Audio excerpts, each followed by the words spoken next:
मजामां ने। आज आपणे धोरण 7 विषय हिंदी पाठ 4 कथनी और करनी। मानव जीवन में प्रभु की अनमोल देन है। सभी प्राणियों ने मनुष्य को प्रभु ने विशिष्ट शक्तियाँ प्रदान की है, इसलिए वह संसार में बहुत ही अच्छे ढंग से जीवन यापन करता है। मगर सभी लोग हर समय सही काम नहीं करते हैं। कई बार मनुष्य कहता कुछ है और करता कुछ है। कुछ मनुष्यों की कथनी और करने में अंतर देखने को मिलता है। इस बात को प्रस्तुत निबंध में उजागर किया है। तो विद्यार्थी मित्रों, हम देखते हैं कि किन जीवन में कथनी और करने में अंतर देखने को मिलता है। ईश्वर ने मनुष्य को अन्य प्राणियों से श्रेष्ठ बनाया है, कई गुणों से उसे संवारा है। इसका उसे अभिमान भी होता है, परंतु स्वयं को गुणों की खान समझने वाला व्यक्ति कई बार ऐसे कार्य करता है जिन्हें वह गलत बताता है। कथनी और करने में अंतर के ऐसे कई उदाहरण रोज देखने को आते हैं, तो हम उसका अनुवाद देखेंगे। ईश्वरे मनुष्यने बीजा बधा प्राणीओ करता श्रेष्ठ बनाव्यो छे। अनेक गुणोथी ज तेने शणगार्यो छे। आने तेनो गर्व पण छे, परंतु पोते गुणोनी खान समझनार मनुष्य अनेक वखत एवा कामो करे छे जेमने ते पोते ज खोटा बतावे छे। कथनी अने करણીमां रहेला तफावतना आवा अनेक उदाहरण दररोज आपणा नजरे पड़े छे। बस्ती के बीच सरकार ने पार्क बनाने की जगह छोड़ रखी थी। बरसात के मौसम में मोहल्ले में एक सज्जन को उसमें फूलों के पौधे लगाने की सूझी। बात अच्छी थी। वे कई पौधे लाए, कतार में उन्हें रोपा, देखभाल की। पौधे बड़े हो गए। कुछ दिनों बाद फूल खिलने लगे। पार्क अच्छा लगने लगा। मोहल्ले के लोग सुबह शाम पार्क में टहलने लगे। अब हम उसका अनुवाद देखेंगे। वस्तीनी वच्चे सरकारे बगीचो बनाववानी जग्या राखी हती। वर्षा ऋतुमां ते विस्तारना एक सज्जनने तेमां फूलना छोड़ वाववानुं सूझ्युं। सारी बात हती। ते क्यांकथी छोड़वा लई आव्या। તેમણે લાઈનમાં રોપી દીધા, તેમની સાર સંભાળ રાખી, તેમને મોટા કર્યા। થોડા દિવસો પછી તેમાં ફૂલો આવવા લાગ્યા। બગીચો તો સુંદર દેખાવા લાગ્યો। મોહલ્લાના લોકો સવાર સાંજે બગીચામાં ફરવા માટે આવતા હતા। फूल सबको अच्छे लगते हैं। पार्क में लोगों ने आने जाने से उन्हें यह लगा कि लोग इन फूलों को तोड़कर ले जाएंगे। उन्होंने एक तख्ती के ऊपर यह लिखकर टांग दिया कि फूल तोड़ना मना है। आते जाते सब लोग उसको पढ़ते। कोई भी फूलों को नहीं तोड़ता। पर मज़े की बात तब सामने आई जब लोगों ने तख्ती लगाने वाले सज्जन को बड़े सवेरे जल्दी जल्दी फूल तोड़ते देखा। वे अपनी शर्म मिटाने के लिए बोले, पूजा के लिए तोड़ रहा हूँ। अब हम उसका अनुवाद देखेंगे। फूलो तो बधाने ज गमे छे। बगीचामां लोकोनी अवरजवरथी पेला सज्जनने लाग्युं के लोको आ फूलोने तोड़ीने लई जशे तो તેમણે એક પાટિયું લીધું।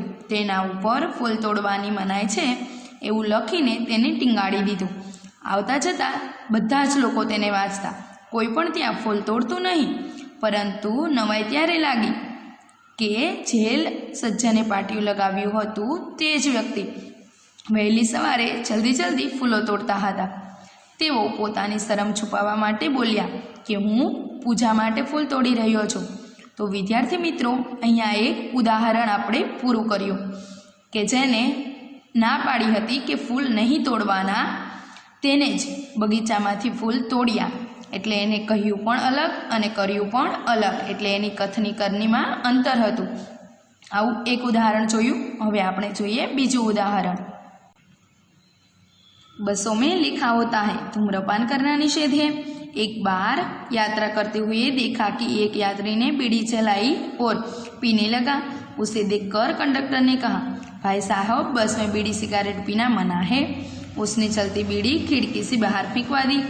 थोड़ी देर बाद कंडक्टर ड्राइवर के केबिन में जाकर बैठा, सिगारेट जलाई और दोनों पीने लगे।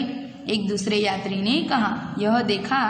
तो लिखे हुए वाक्य की तरफ इशारा करते हुए कंडक्टर से कहने लगे, भाई साहब, बस में सिगारेट पीना मना है। इस पर कंडक्टर शीघ्र बोल उठा, यह वाक्य आपके लिए है, न कि हमारे लिए। તો તમે ચિત્રમાં જોઈ શકો છો વિદ્યાર્થી મિત્રો. અને આપણે આનું અનુવાદ જોઈ લઈએ.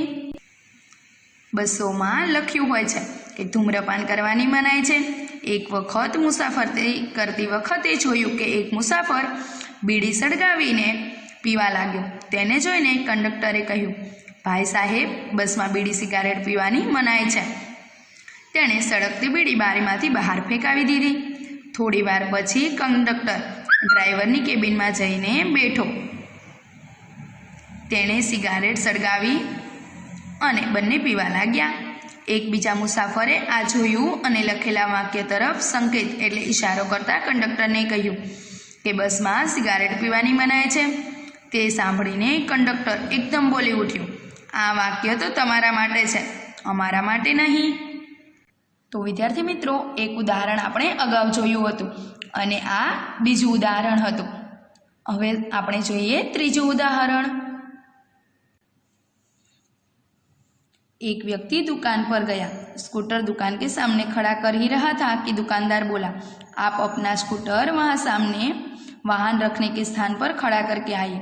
सज्जन ने कहा, मुझे ज़्यादा समय तक थोड़े ही रुकना है, मैं तो सामान लेकर अभी चला जाऊँगा. दुकानदार बोला, पर दुकान के सामने बीच सड़क पर स्कूटर खड़ा रखना कोई ठीक बात नहीं है. अब हम अनुवाद देखेंगे. एक माणस एक दुकान पर गयो. સ્કૂટર દુકાનની પાસે ઊભું રાખ્યું. ત્યારે દુકાનદાર બોલ્યો, તમે તમારું સ્કૂટર ત્યાં સામે વાહન ઊભા રાખવાની જગ્યાએ ઊભું કરી આવો. સજ્જને કહ્યું, મારે થોડા સમય માટે રોકાવાનું છે, હું તો સામાન લઈને હમણાં જ ચાલ્યો જઈશ. દુકાનદાર બોલ્યો, પરંતુ દુકાનની સામે રસ્તાની વચ્ચે સ્કૂટર ઊભું રાખવું એ કોઈ સારી બાબત ન ગણાય. सज्जन ने स्कूटर वाहन खड़ा रखने के स्थान पर ले जाकर खड़ा किया और वापस आकर सामान खरीदने लगे. इतने में स्कूटर लेकर दुकान पर एक लड़का आया. स्कूटर दुकान के सामने खड़ा करके वह दुकान के अंदर चला गया.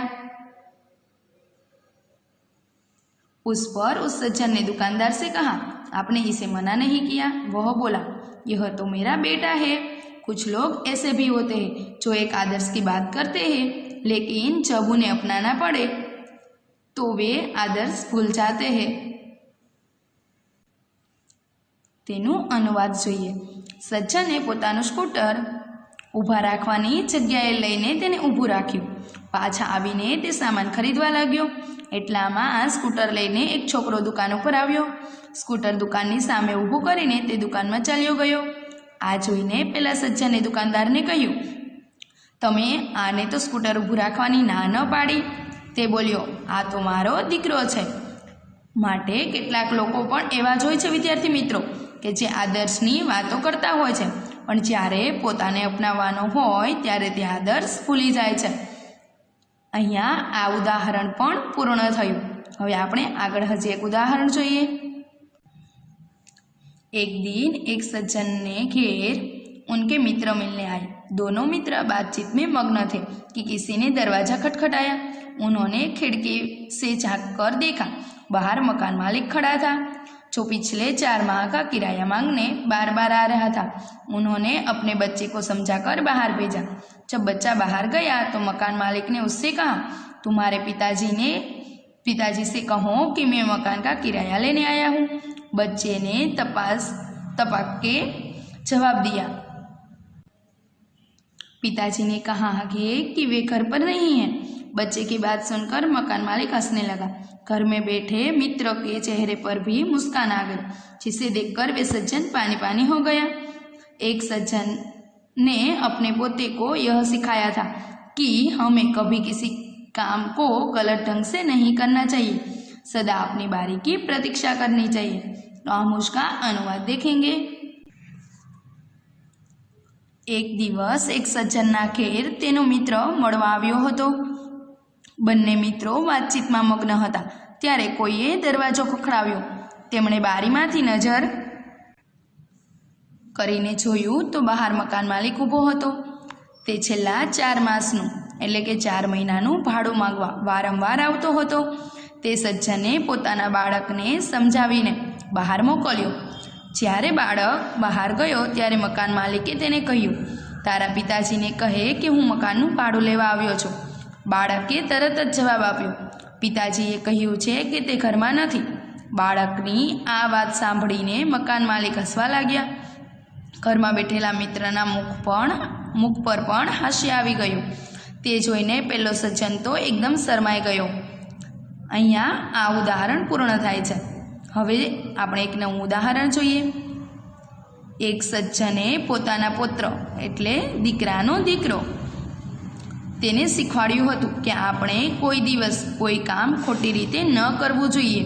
હંમેશા પોતાનો વારો આવે તેની રાહ જોવી જોઈએ. एक दिन की बात है, वे जल बिजली के बिल जमा करवाने गए. साथ में उनका 8 वर्षीय पोता भी था. बिल जमा करवाने वाले की लंबी कतार देखकर वे कोई उपाय सोचने लगे.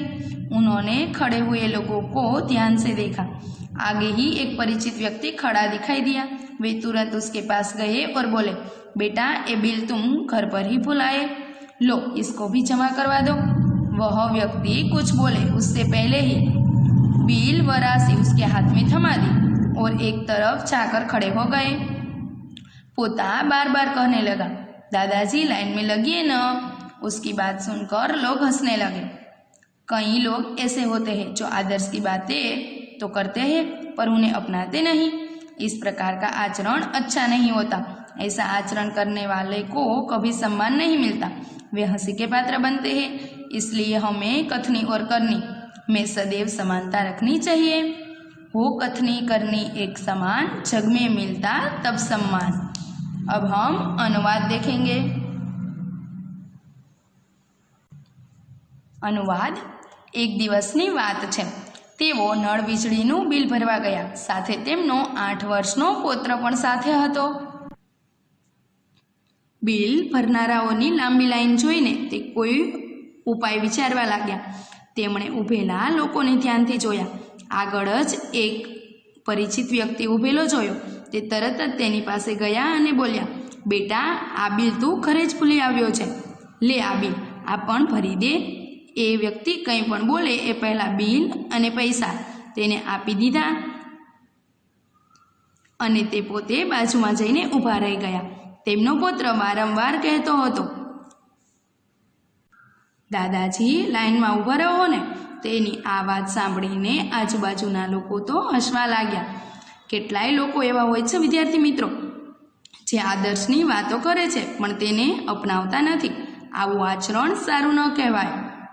આવું આચરણ કરનારાઓને ક્યારેય પણ આદર માન મળતું નથી અને તેઓ હાસ્યપાત્ર બની રહે છે.